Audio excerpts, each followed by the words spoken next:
Yo, what up, ballers? So I have been practicing McCollum for quite a while. He was one of the most anticipated characters for me when I seen him, like you seen his skill set.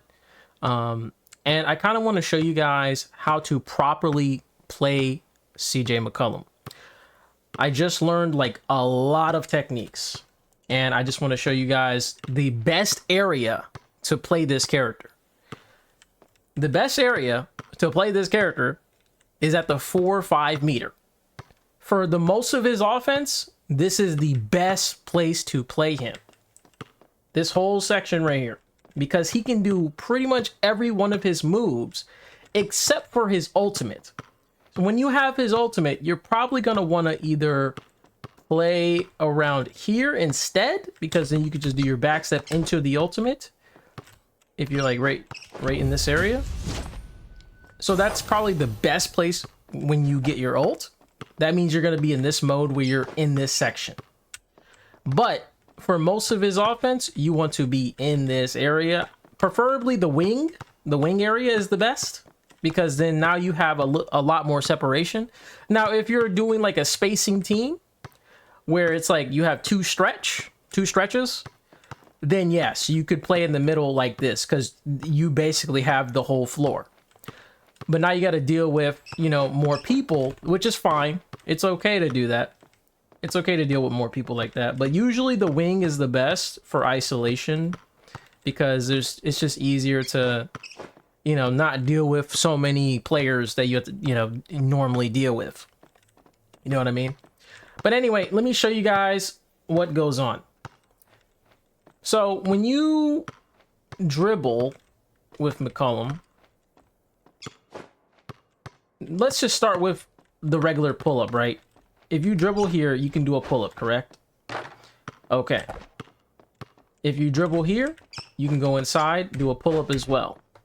Same thing with the other side as well. If you dribble to the right, if you dribble to the right, you can do the same thing here.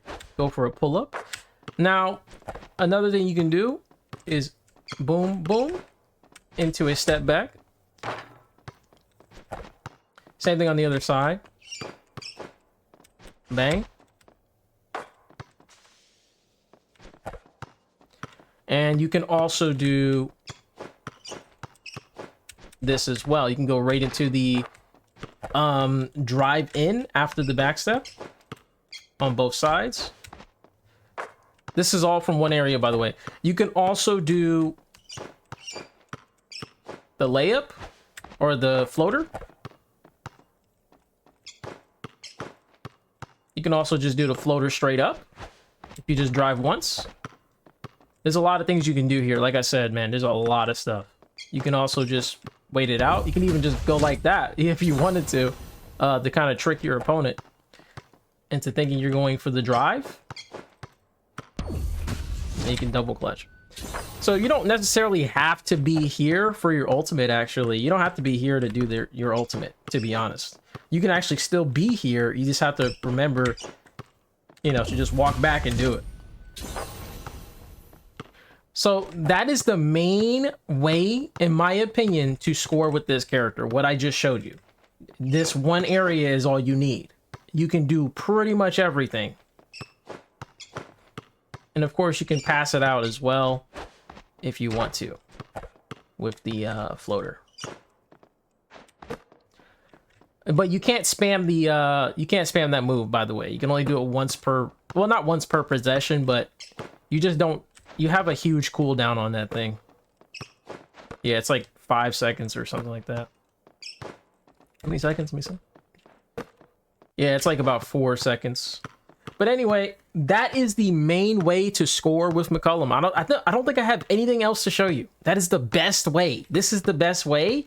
And I kid you not, I tried this right after I learned this. I tried this. I was cooking like so many people. I was cooking. They could not stop me. I don't know what it was, but they just, like, it was literally Mind Game City. It was Mind Game City. If you just play right there. You can also play in the middle, of course. Now, I'm not saying you can't play in the middle. And you can still do the same thing. But I think the wing, personally, like my preference, I would play at the wing. Especially if you're playing with non-spacing people. Like people that can't space. Oh yeah, play at the wing. It's way easier. Because you have so much, like so much leverage everywhere, and you can easily hit yourself in the corner here. You can like, you know, go to this area in the corner and utilize that as well. Not to mention, one thing that I like as well about McCollum is that he doesn't even have to commit to a lot of things. He can just pass out quite a bit here, like right here. I could just pass right there. If they try to like guard me, if they try to triple me, you can just go boom, boom, pass. Or you can take your time, wait it out. You can even drive in and then pass if you want. So there's a lot of things he can do to prevent any sort of double teaming. So that's pretty cool. Or triple teaming. And of course, another tip I want to give you before I end this video. Hopefully you got to the end, because I'm going to teach you something that's like very important about McCollum that you may not know, especially if you're playing with McCollum. So if you're playing with CJ McCollum, guys, remember, CJ McCollum needs assist. He needs steals, contest, blocks, and I believe that is it. And loose balls, maybe. I think loose balls also count for it as well. Those highlight performances make him get a faster jumper. Right now, I can't really show you because I can't pass anybody. Oh, I can contest though. You know what? Matter of fact, let me show you guys. I think I can show you guys if I just have like an opponent. And I can just take off the teammate. All right, I'm gonna try to contest him so I can get my speed. All right, cool. Okay, so if you get your green meter, which is the I believe it's the point guard thing, or yeah, is it SG or point guard? Oh, it's elite scorer. Okay, yeah, okay, it is the sorry, the green one is basically the SG mode. It's the SG evolution, is what some people call it. Well, I think it is called that actually. But yeah, now I have both of them on. You want to have the green one on mainly for scoring. And once you get this green mode, basically you become a GOAT. And now everything I just taught you is going to be a lot faster. Your drive is going to be quicker. You know, all kinds of stuff is going to happen. Like, it's going to be a lot more quicker to happen. Your jumper is going to be faster. That's why you want to try to get this as fast as possible. Because now you're going to be able to do a step back easily. They're not going to be able to guard you very easily as the first, you know, the first time I showed you guys. Everything's going to be a lot faster paced. So yeah, that's about all I have to tell you guys. Hopefully you guys enjoyed the video. Hopefully you were able to understand that McCollum is really strong.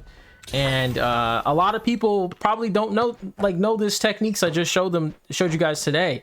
You know, share this video to anybody who wants to learn McCollum. In my opinion, this is the best way to play this character because there's so much you can do in this one particular area that really makes him shine. Versus like playing him at the 3-point line. I've seen like McCollum's play at the 3-point line. I've seen McCollum's play around here. You know, it's crazy. I actually used to play around here all day, and that was all I did. And it was like, it wasn't that good because I couldn't use my back step, etc. So this is why this is the greatest spot to play him, because now you can use your back step from your back step. Oh, sorry, not your back step, your step back shot from your back step. This is the only place to use it and still be able to 3 with it. You know what I mean? Anyway, guys, have a good one. Thanks for watching, and bye-bye.